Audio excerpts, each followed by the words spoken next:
নমস্কার বন্ধুরা, আমার ছোট্ট পরিবারে তোমাদের সবাইকে আবার স্বাগত জানাচ্ছি। তো দেখো, সকালবেলা ঘুম থেকে উঠে বিছানাটাকে গুছিয়ে নিলাম, কারণ বিছানা না গোছালে ভালো লাগে না, তোমরা জানো।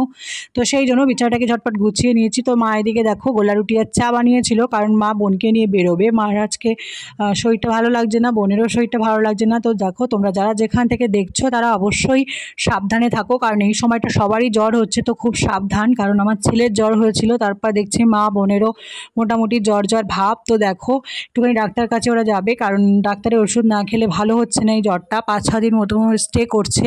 তো তোমরা খুবই সাবধানে থেকো, খুবই ভালো থেকো, কারণ এই সময়টা বিশেষ করে বেশি বেশি করে জল খাও।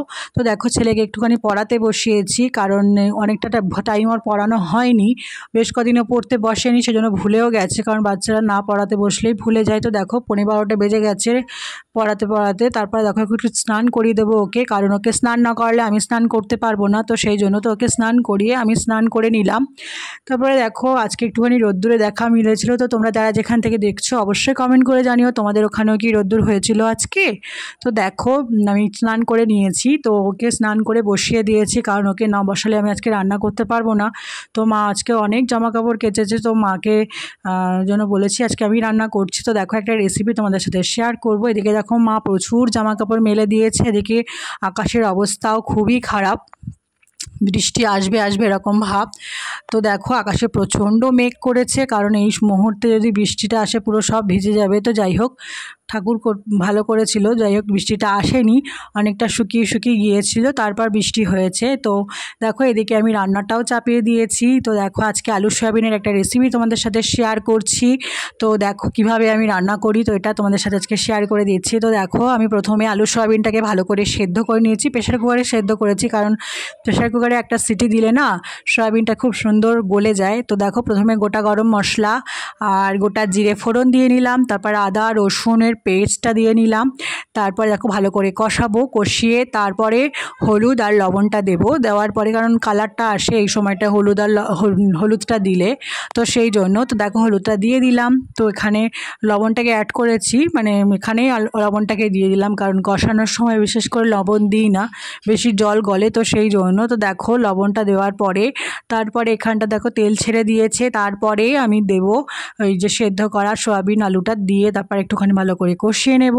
কষিয়ে নেওয়ার পরে তারপরে ছেলের জন্য তুলে নেব, কারণ আমার ছেলে তো ঝাল ছাড়া খায়, তো সেই জন্য। তো ঝাল ছাড়াটার জন্য তুলে তারপরে আমাদের জন্য ঝাল দেব। তো দেখো, আমার কষানো প্রায় রেডি হয়ে গেছে। তো এইভাবে ভালো করে কষিয়ে নেবে তোমরা, কারণ মাংস যেরকম করে রান্না করো ঠিক ওভাবেই রান্না করবে, দেখবে দারুণ লাগে খেতে। তো দেখো, আমার কষানো রেডি, ছেলের জন্য তুলে নিলাম ঝাল ছাড়া, কারণ ও ঝাল খায় না একদম। তারপর দেখো একটু জল অ্যাড করব, কারণ যখনই শুকনো লঙ্কার গুঁড়ো আর কাঁচা লঙ্কার পেস্টটা দেবো না, তখন একটুখানি পুড়ে পুড়ে যাবে। তো সেই পর্যায়ে আমি একটুখানি জল দিয়ে, তো এখানে দেখো লঙ্কার গুঁড়ো দিয়ে দিয়েছি, আর এখানে একটুখানি পেস্টও দিয়েছি কাঁচা লঙ্কার, একটু গোলমরিচও অ্যাড করলাম। এটা বেশ ঝাল ঝাল খেতে ভালো লাগে।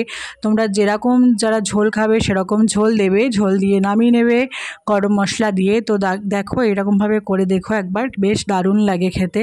আমি একটু গোটা লঙ্কাও দিয়ে দিয়েছিলাম, কারণ ঝাল তেমন হয়নি, তো সেই জন্য।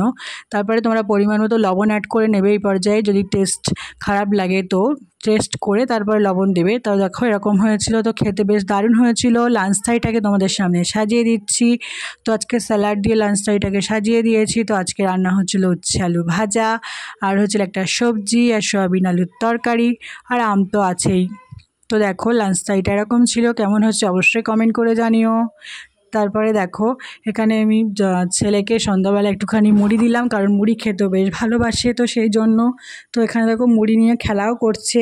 তারপরে একটুখানি পড়াতে বসবো, কারণ পরীক্ষা এসে গেছে, ওর না পড়ালে হবে না। তো দেখো, রাতের ডিনারটাকেও সাজিয়ে দিলাম তোমাদের সামনে। আজকে বিশেষ কিছু মা রান্না করেনি, তো সেটাই যেটা দুপুরে আমরা খেয়েছিলাম, তো সেটা দিয়ে একটু এক্সট্রা মাছ ভাজা করেছিল, তো এটা দিয়েই ডিনারটাকে সাজিয়ে দিয়েছি। তো আজকের মিনি ব্লগটা এই পর্যন্ত থাকলো। ভালো লাগলে অবশ্যই লাইক কমেন্ট করে দিও। সবাই সবার পাশে থেকো। শুভরাত্রি, সবাই খুব ভালো থেকো, সুস্থ থেকো, টাটা।